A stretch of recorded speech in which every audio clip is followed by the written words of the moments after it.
preguntábamos cuál cree usted que es el primer problema de la Argentina, de 2023 en adelante la inflación lideraba el ranking. Julio, la corrupción como principal problema pasó del cuarto lugar al segundo lugar. Y en agosto, la corrupción pasó al primer lugar. Pero las cuestiones materiales siguen predominando la agenda. Recortes en el consumo, la imposibilidad de llegar a fin de mes. Hay una mirada respecto de los dichos en Davos, respecto de la posibilidad de nombrar jueces por decreto, respecto de los vetos presidenciales. La asignación de responsabilidad sobre el caso Libra fue mayoritariamente al presidente de la Nación y también estaba considerada de manera negativa. Creo que hay que mirar de cerca esta fuerza de los gobernadores. Estas últimas 2 semanas les hayan permitido capturar ese voto del descontento tanto con el pasado reciente que protagoniza Fuerza Patria como con este presente bastante angustiante que se manifiesta en las expresiones de las encuestas que tienen que ver con la Libertad Avanza. Buenas tardes, buena semana para todos. Hoy tenemos una invitada de lujo en nuestro PPI en Foco, una invitada que sin dudas nos va a ayudar a tratar de entender, comprender este escenario político intenso, complejo que estamos atravesando a días de una elección considerada clave como es la de provincia de Buenos Aires, a horas de un resultado en Corrientes que dejó un gusto amargo para los libertarios y que muchos de los titulares hoy justamente le adjudican a Karina Milei. En días o en momentos, en semanas, donde continúa la investigación por los audios que involucran, ¿no?, en una presunta corrupción al gobierno. Y todo esto ni más ni menos que en un escenario de una elección nacional clave y más que relevante a menos de 2 meses, ¿no? Una elección que sin dudas nos hablará sobre la gobernabilidad del actual gobierno, la fuerza real para las reformas pendientes, que nos hablará, y por qué no, es un plebiscito a la política económica actual de Caputo. Pero bueno, para poner en orden todo este gran escenario y poder interpretarlo mejor, necesitamos una voz autorizada, ¿no? Y esa voz autorizada es Lara Goiburu. Bienvenida, Lara. ¿Qué tal? ¿Qué tal? Buen día. Lara es directora, buenas tardes, directora de Management & Fit, una consultora líder en opinión pública argentina, es politóloga, tiene más de 20 años de carrera, ha trabajado en numerosos organismos nacionales e internacionales como el CEPAL, el BID, la OIT, Flaxo, trabajó en el CIPEC como coordinadora de asuntos públicos, es codirectora del Grupo de Investigación de Ciencia Política, Coaliciones Políticas en América Latina, es profesora e investigadora de DITELA y de la UBA, y como recién decíamos, sin dudas una voz autorizada para tratar de ponernos un poco más de claridad sobre este escenario, ¿no? No te envidio en estos días, Lara. Así que bueno, si querés una pregunta, y acá me gustaría empezar por algo, también para hacer un poco de docencia, ¿no? ¿Qué implican estas elecciones que están por venir? No solo en términos numéricos, es decir, sabemos que hay un cambio obviamente en el Congreso, sino a nivel general, ¿no? ¿Qué implica las próximas elecciones para la población, para los argentinos? Sí. Estas elecciones tienen un efecto político institucional, el que vos decías, bueno, si el gobierno nacional, las del 26 de octubre, ¿no? Si el gobierno nacional logra fortalecer su bloque legislativo en el Congreso, que dado que es el bloque que no renueva bancas prácticamente, entonces va a haber fortalecido, independientemente del resultado, va a haber fortalecido su bloque, pero en cuanto y en tanto verá fortalecido ese bloque, es lo primero que se juega en términos político-institucionales. ¿Por qué? Porque es un gobierno que tiene reformas, que ha prometido reformas que tiene pendientes y que llega a esta elección con el discurso de la necesidad hacia la población, la necesidad de fortalecer el bloque legislativo para poder terminar con estas reformas pendientes. Ahora, en términos simbólicos, lo que se juega es lo que ha sucedido en estos 2 años, ¿no? Esto que se ha publicitado en estos 2 años, tanto desde el oficialismo como desde la oposición, de estamos en una batalla cultural, entonces hay una disputa por el sentido del futuro de la Argentina. O sea, ¿qué va a ganar? Si gana el discurso de el ajuste presente para un mejor futuro, si gana el discurso de un ajuste, de qué tipo de ajuste, a quiénes hay que ajustar, cómo hay que ajustar, si gana en esta elección un discurso que va más al choque y un discurso de ellos o nosotros, o un discurso más de consenso, de negociación con otras fuerzas políticas, de negociación con los gobernadores, con otros bloques legislativos, o un discurso de enfrentamiento constante. Creo que son esas cosas en términos simbólicos las que se van a jugar en esta elección del 26 de octubre, más allá de lo político institucional que todos conocemos. Y ahí te llevo, Lara, un poco del otro lado. ¿Cuál es el sentimiento de la sociedad respecto a las elecciones, no? Ya vimos lo que se pone en juego. Hace una semana leí una encuesta, un relevamiento que hicieron ustedes, y que hablaba de, perdón que ahí voy a leerlo, pero dice, mencionaban que predominaban los sentimientos negativos, ¿no? sobre la situación actual del país en un 53%, aunque la esperanza lideraba las menciones positivas, ¿no? Sí. Entonces, ¿cuál es la interpretación de este punto que creo que es lo que recién te preguntaba? Es el sentimiento de la sociedad respecto a las próximas elecciones, sí, ¿no? Sí, bueno, respecto de la situación actual hay una mirada bastante negativa. Pero cuando preguntamos por cómo creen que va a estar la situación dentro de un año, el 45%, en el último relevamiento mensual, el 45% cree que va a estar mejor dentro de un año. Y eso tiene que ver con que la esperanza sea, en la frecuencia de mención, la primera más mencionada, más allá que después en el acumulado los sentimientos negativos predominan. Hay una sensación presente de angustia, de temor, de tristeza, que no se corresponde con la mirada futura, una sensación de esto, ¿no? Que hablábamos antes. Bueno, lo que se juega es cuáles de los dos modelos van a ganar, si este modelo del ajuste presente para estar mejor en el futuro. Tengamos en cuenta que en ese mismo relevamiento nosotras venimos monitoreando los cambios en el consumo y ya hace 3 meses que se sostiene que 8 de cada 10 han tenido que modificar sus hábitos de consumo. Esto quiere decir que en promedio todos hemos hecho algún ajuste, que solamente el 15% llega a fin de mes y puede ahorrar, el resto o llega justo o llega con dificultades. O sea, el presente es un presente de ajuste, de cierta angustia, de cierto enojo, pero hay una porción de la población que todavía tiene esperanza. Hay que ver qué sucede después de estos últimos sucesos de los últimos 10 días, ¿no?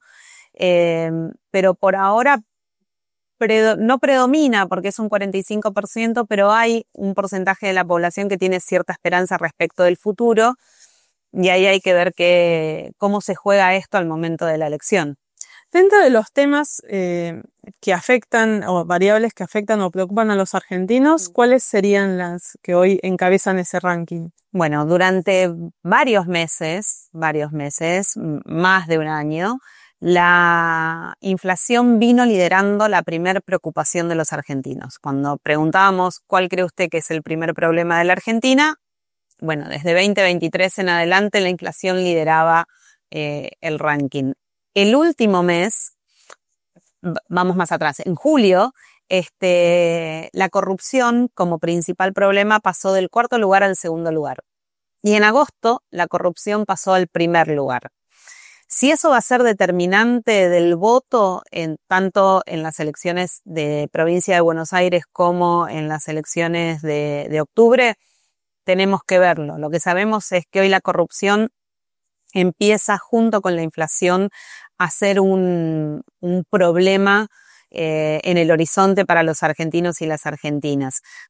Pero las cuestiones materiales siguen predominando la agenda. Esto de los recortes en el consumo, la imposibilidad de llegar a fin de mes, las menciones en las mediciones más cualis de que el nuevo fin de mes es el 15, ¿no? Esto se repite bastante, y después del 15 en adelante es casi una supervivencia diaria.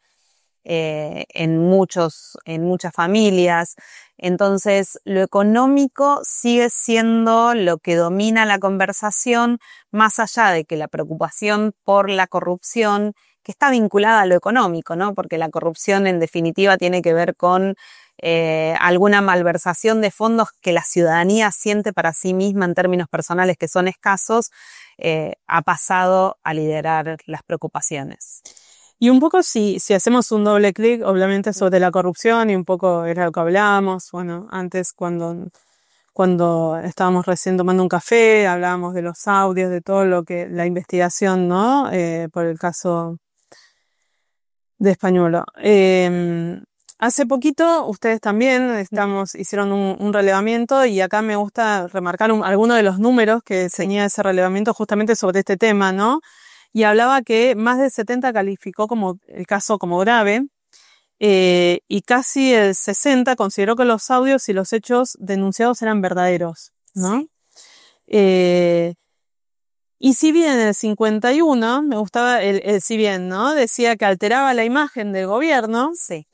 El 82 no modificaba su voto de cara a octubre, ¿no? Por lo sucedido. ¿Cuál es tu lectura? ¿Cuál es tu diagnóstico sobre esto que, si queremos en los números, es bastante particular, ¿no? Bueno, nos viene pasando con varias desde los dichos en Davos a principios de este año hasta este caso, sucede casi sistemáticamente lo mismo. Hay una mirada negativa de la ciudadanía respecto de estos sucesos, respecto de los dichos en Davos, respecto de la posibilidad de nombrar jueces por decreto, respecto de los vetos presidenciales. La asignación de responsabilidad sobre el caso Libra fue mayoritariamente al presidente de la Nación y también estaba considerada de manera negativa.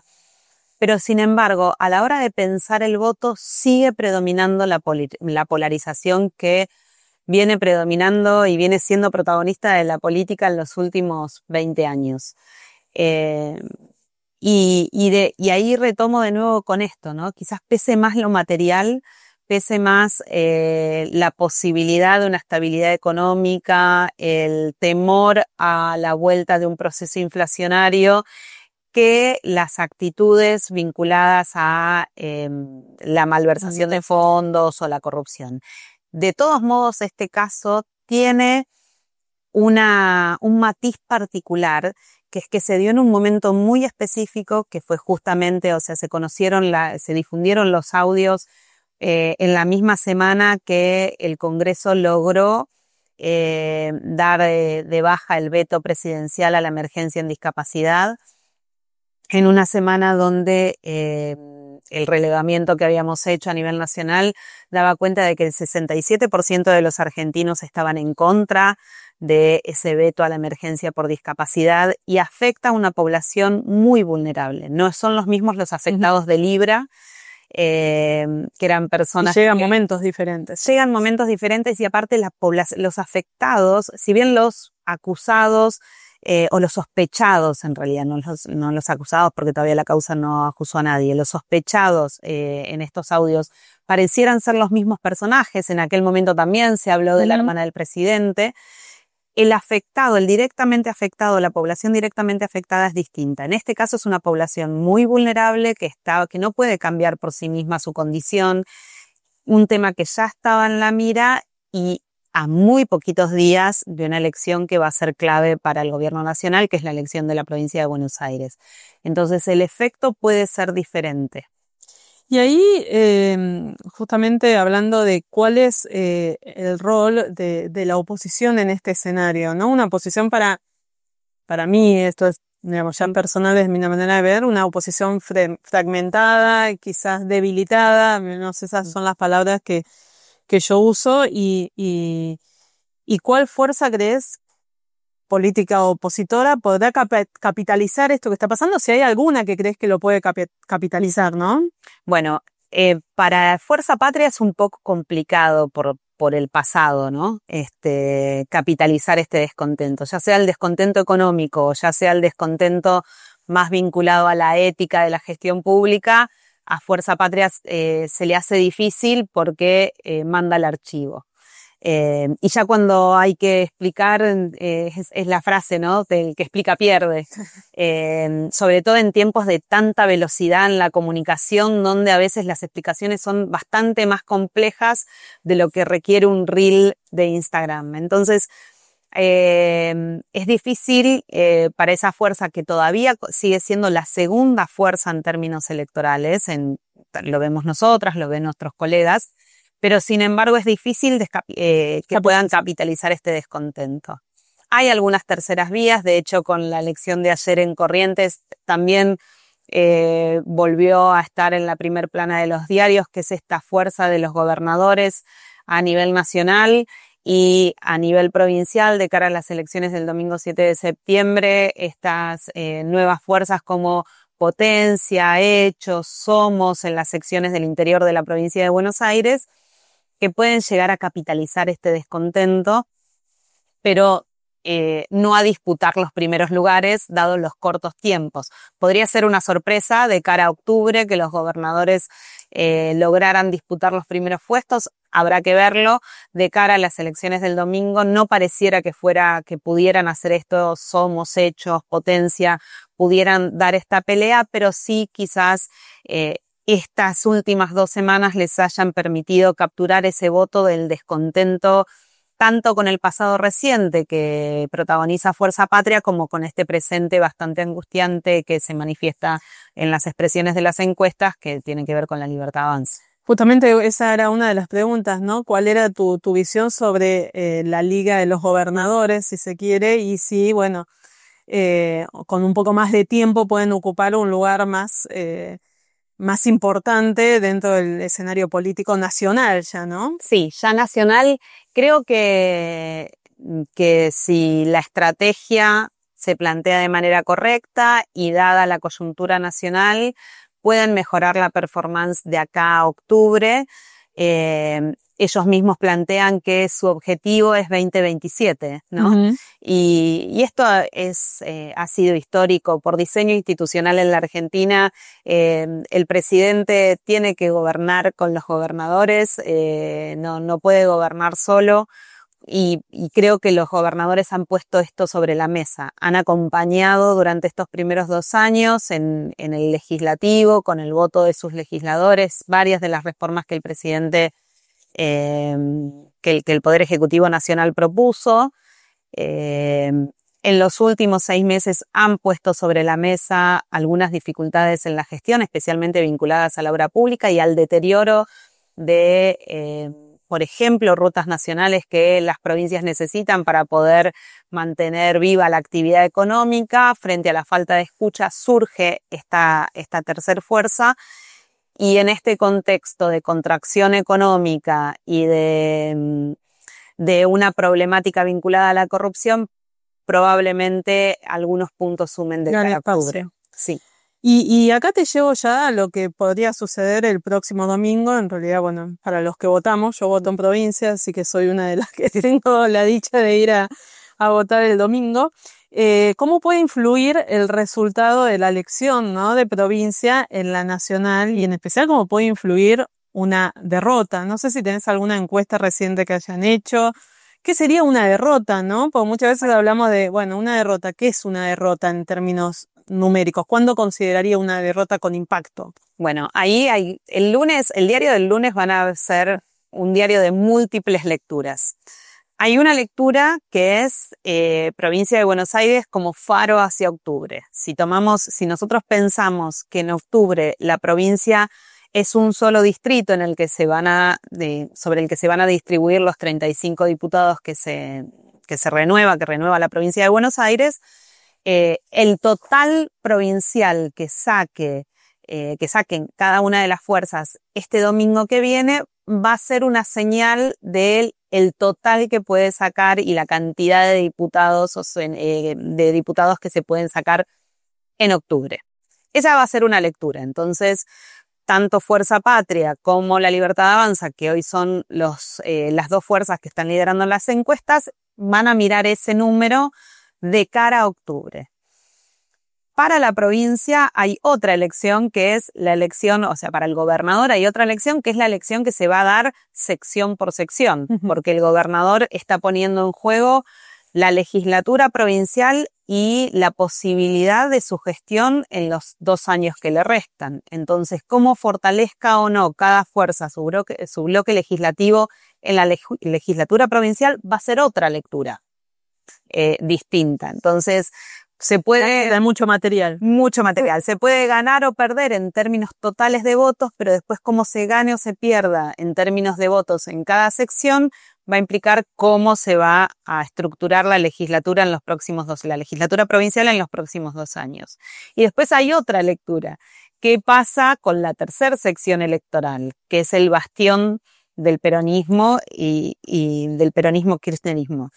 Sí, una cosa es una elección peleada entre La Libertad Avanza y Fuerza Patria en términos de plantarse a nivel nacional como fuerzas. En la tercera sección, otra cosa es una distancia de 10 puntos, que es hasta el momento 9, 10 puntos, los que todas las consultoras estamos viendo.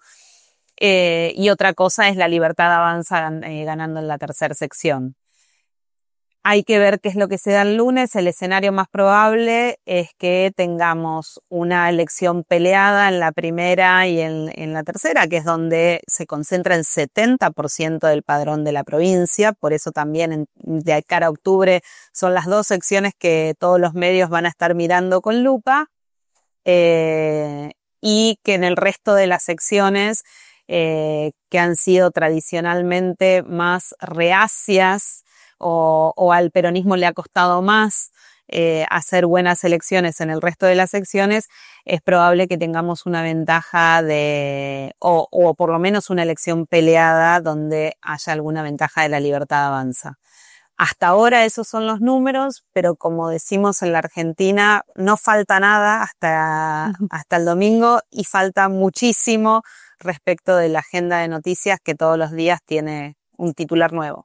Sí, y una lectura que yo lo veo desde ahora, ya desde el mercado, puede hacer que los próximos poco menos de 2 meses, en plazo es poquito, porque en calendario es poco, puede hacerlo, digamos, una lectura que va a ser o el camino muy fácil llegar a octubre o el camino muy difícil, ¿no? Sí. Y ahí, ¿cuál crees que puede ser la actitud, ¿no? de quien gane o quien pierda? Por ejemplo, si pierde el oficialismo, si pierde el gobierno y nada, el titular es de una derrota, digamos, el próximo lunes, ¿cuál crees que puede ser las acciones o las medidas o la reacción, ¿no? de un gobierno que... Sí, quizás para los mercados se esperaría que los mercados no reaccionen como reacciona la ciudadanía, ¿no? La ciudadanía es más permeable de alguna manera a los titulares del lunes, y de los mercados quizás haya que esperar o se esperaría alguna actitud más más analítica respecto del resultado que tiene que ver con esto, ¿no? Con pensar que lo importante que se juega tanto de cara a la elección del 7 de septiembre como a la del 26 de octubre no es tanto en términos de votos, sino de cómo se fortalece o no el bloque legislativo. Tanto para el gobernador de la provincia como para el presidente de la nación, ambos necesitan pasar leyes y reformas por el Congreso y para eso necesitan tener más o menos legisladores. Más legisladores en realidad. Entonces, la lectura de los mercados debiera ir por ese lado, ¿no? En cuántos, con el resultado del domingo, cuántos legisladores o cómo puede fortalecer su bloque legislativo el oficialismo nacional de cara a octubre, más que en la totalidad de votos, que en definitiva es un título del lunes, pero en términos de estrategia política, estrategia económica, lo que pesa es lo otro. Sí, igualmente si le va mal, ¿crees que hay tiempo para que el gobierno reflote, digamos, y pueda, digamos, para que una nacional corrija? Sí. Sí.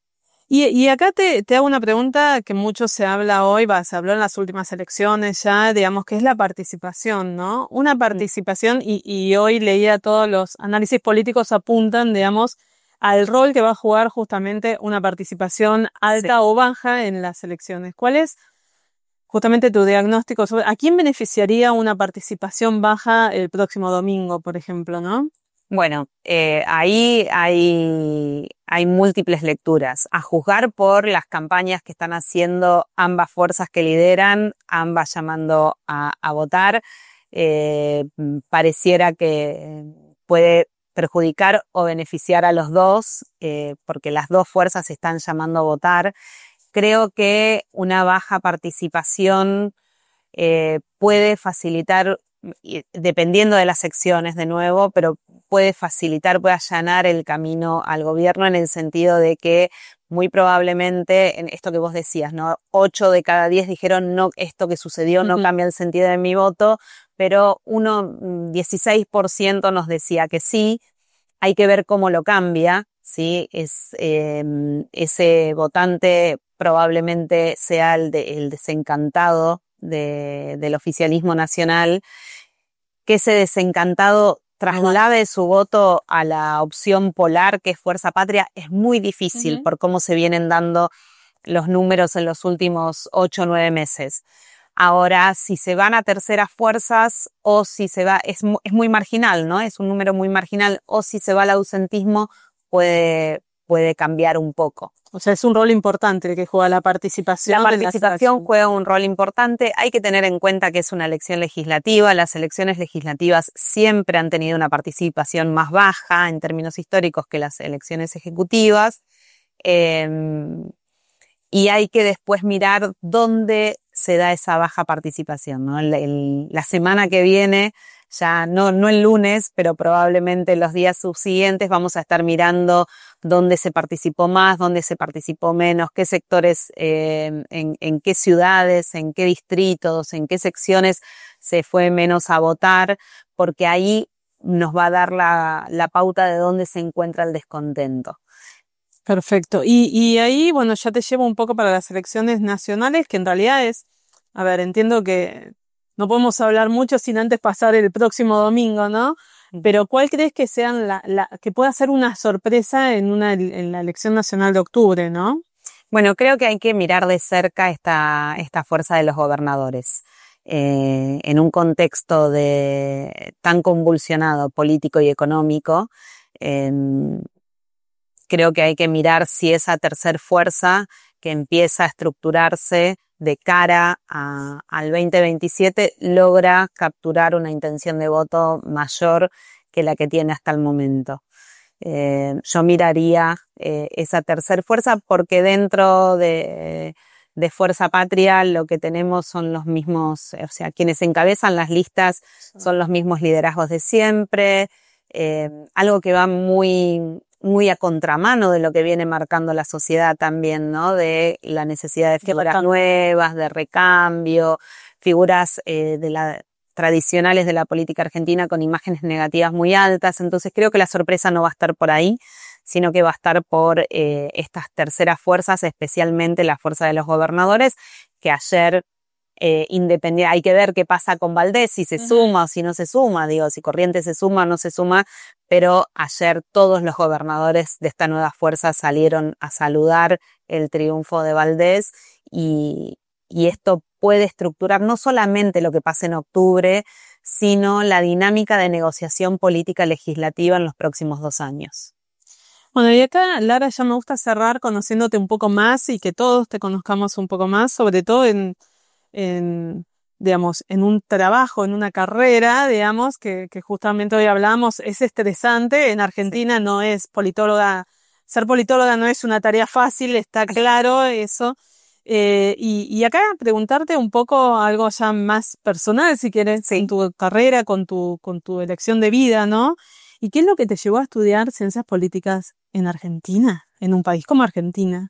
Yo soy de Lincoln, provincia de Buenos Aires, el noroeste de la provincia. Mi mamá es profesora de historia en Lincoln, y en mi casa siempre abundaron los diarios, las noticias. Mi mamá sigue siendo militante una persona muy involucrada con lo público, con la vida comunitaria, con las ideas. Más de chiquita, digamos. Sí, desde muy chiquita, pero aparte lo mamé desde chiquita con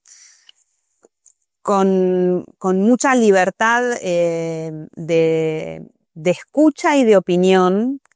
Las conversaciones políticas en mi casa siempre eran muy abiertas, había mucha libertad para pensar, para decir, para reflexionar y mucho material a disposición para leer, desde el diario que se recibía todos los días y llegaba, pueblo chico, llegaba el diarero a mi casa y se ponía a hablar con mi mamá de los titulares de los diarios, hasta libros, películas.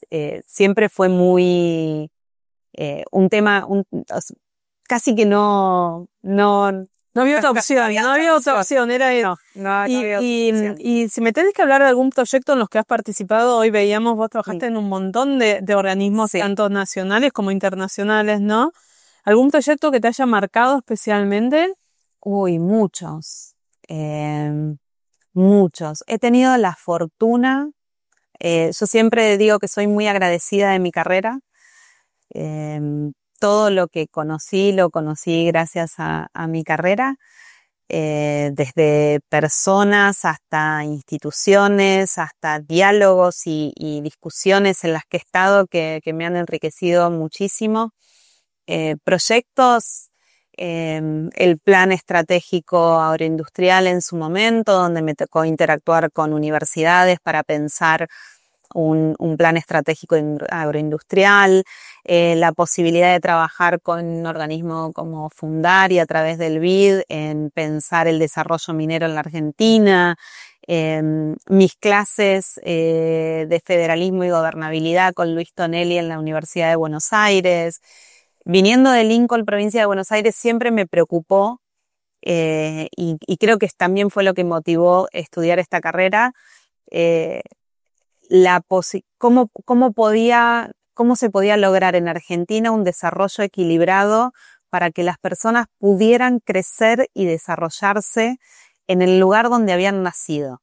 Que la opción por irse de ese lugar fuera una opción y no una necesidad si querían seguir creciendo profesional e intelectualmente. Y a partir de eso, toda una agenda se abrió en mi cabeza y casi todo eso guió lo que hago, lo que pienso, lo que estudio. ¿Y qué tan lejos o cerca consideras que estamos de poder lograrlo eso? Creo que estamos en un momento clave.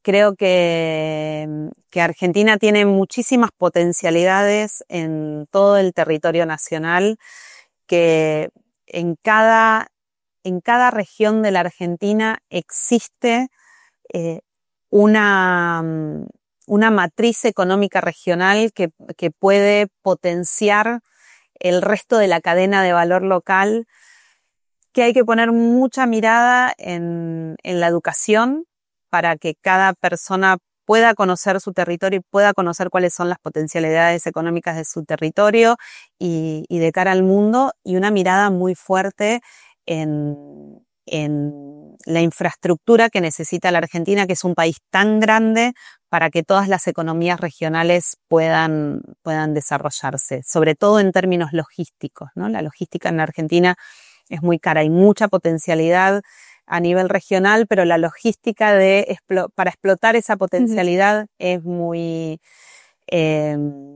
cara. Entonces creo que Argentina en este momento tiene parece verdad de perogrullo y que cada generación lo ha dicho, ¿no? Pero hoy tenemos una población donde el 49% del padrón tiene menos de 39 años, o sea, una población joven.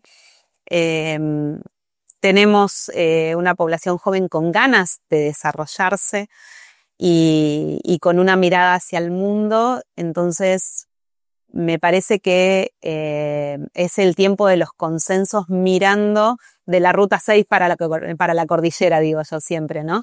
Es el momento, creo que es un momento donde mirar de la Ruta 6 hacia la cordillera y descubrir todas las potencialidades que tiene la Argentina más allá de la potencia agroindustrial que somos, es clave en este momento, y en este momento del mundo, ¿no? El mundo está también atravesando por un momento de reacomodamiento de las fuerzas globales y, bueno, ahí tenemos Estados Unidos, China, cómo se está dando ese reacomodamiento en términos geopolíticos a nivel global. Creo que podemos, con consensos, dar un salto de calidad. Y ahí hablaste vos de educación, bueno, sos docente y hablaste justamente de la importancia de la educación. Y mi pregunta era, ¿qué buscas transmitir vos, ¿no? En tus clases a esta generación que estás educando, que estás formando, estás siendo parte de ella? Y sobre todo ahora, bueno, sé que sos mamá de dos adolescentes, Sí. Entonces, sobre todo, ¿qué es lo que vos aprendés de ellos, ¿no? ¿Qué aprendés de la nueva generación? Una generación que es diferente a la nuestra, ¿no? Que nació diferente a la nuestra, que se crió diferente a la nuestra. ¿Qué es lo que uno aprende justamente de esta nueva generación, ¿no? En términos, obviamente, políticos. Sí. Me gusta mucho dar clase, muchísimo dar clase. Y me gusta mucho dar clase en primer año. Siempre digo lo mismo porque es un desafío constante. Busco transmitir que el diseño institucional y las estructuras en las que desarrollamos nuestras actividades condicionan los resultados. Entonces, conocer ese diseño institucional es poder anticipar los resultados. Si el desconocimiento del diseño institucional lleva a errores y lleva a voluntarismos que después generan frustración. Eso es lo que yo busco transmitir. Lo que aprendo es inmenso. Lo que enriquece mi trabajo, la posibilidad de interactuar con generaciones más jóvenes es inmedible, inconmensurable. Cada pregunta sobre un texto clásico, cada cuestionamiento, cada nueva mirada, cada vez que tengo que encontrar una nueva manera de explicar un texto que para mí puede ser obvio, el razonamiento o la cadena causal, pero para quien viene desde una generación nueva que se enfrenta a un mundo totalmente distinto al que yo enfrenté cuando llegué de Lincoln, a mí me enriquece, me obliga a repensarme y me mantiene viva. De dar clase me mantiene viva. Y si tuvieras que definir justamente cómo viven la política la generación, los chicos que tenemos en casa, ¿no? Sí. Estamos hablando entre 15, 16, 17 años, que ahora votan, digamos. Sí. Si tuvieras que definir cómo ellos viven la política, cómo la piensan, ¿cuál sería tu definición? Creo que ahí como adultos tenemos una responsabilidad muy grande, que es que la viven con mucho descreimiento y con mucha frustración. Que no hemos logrado transmitir que la política es diálogo y consenso y que la política es una herramienta para mejorar la vida de todos en conjunto, que no significa que todos van a obtener todo lo que quieren en todo momento, sino que la política es la vida de lo público, ¿no? Y en lo público no todos podemos tener todo lo que queremos todo el tiempo, que hay que ceder, que hay que dialogar. Eso no lo hemos logrado transmitir, se ha transmitido, yo me hago cargo, mi generación, yo tengo 47 años, la política se planteó como un escenario polarizado, de ataques, escenarios de corrupción. Que nos ha llevado a vivir de crisis en crisis. Que nos ha llevado a vivir de crisis en crisis.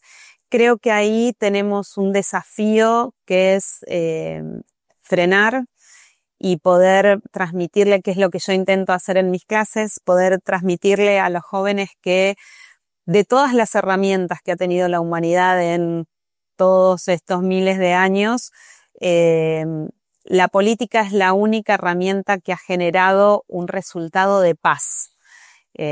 que todo lo demás ha demostrado ser violencia y que la violencia en definitiva no es buena ni para las personas ni para los negocios. Entonces, la herramienta es la política y que depende de ellos que puedan hacer algo distinto en el futuro. Cambiarlo. Construir a futuro algo diferente. Uh-huh. Y la última, ahora bien personal, digamos. Un hobby que te permita desconectarte de esta rutina laboral compleja, al menos en estos momentos. Sí. La realidad es que me gusta tanto lo que hago y estoy todo el tiempo pensando cosas que me cuesta bastante escapar.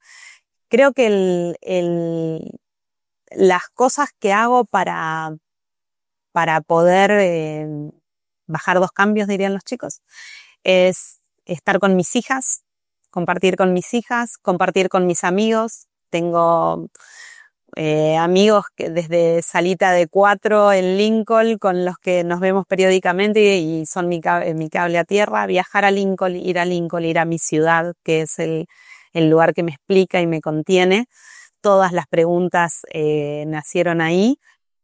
Y en la semana, cuando esas cosas no se pueden hacer, ir un rato al gimnasio a hacer ejercicios de fuerza como para despejar. Para relajar. Claro, para despejar la mente. Bueno, Lara, un placer, una invitada de lujo, como comenzamos diciendo al principio de esta entrevista. Y bueno, seguramente volveremos a hablar el lunes, tendremos mucho más material para analizar en unos días. Así que muchísimas gracias por todo. Gracias a ustedes. Un placer. Gracias. Gracias.